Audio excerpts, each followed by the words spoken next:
internet penetration.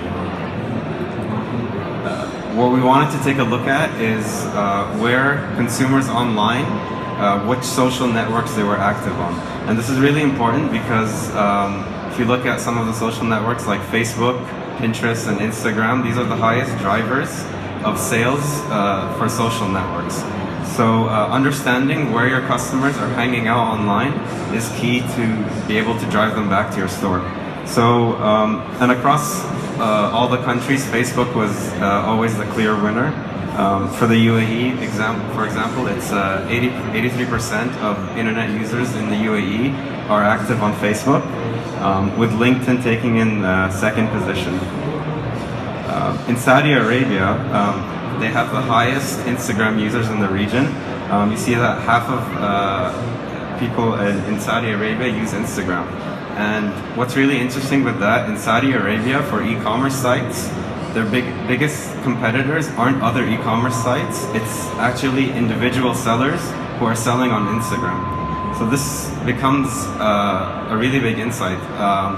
How do you create your social channel on Instagram to try and sort of acquire those users?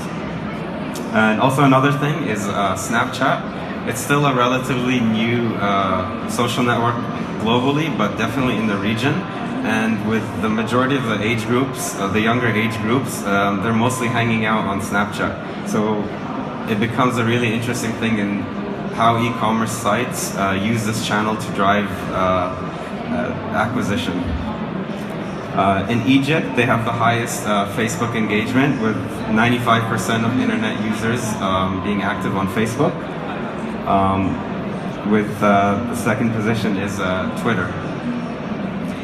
In Kuwait, they also have high penetration of Instagram users. And Kuwait is more or less similar to Saudi, just on a smaller scale.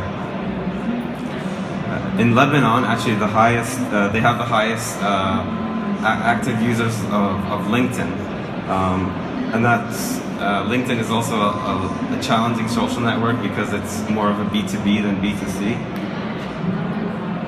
And in Jordan, these are the statistics. Again, Facebook taking the top position and LinkedIn as the second here.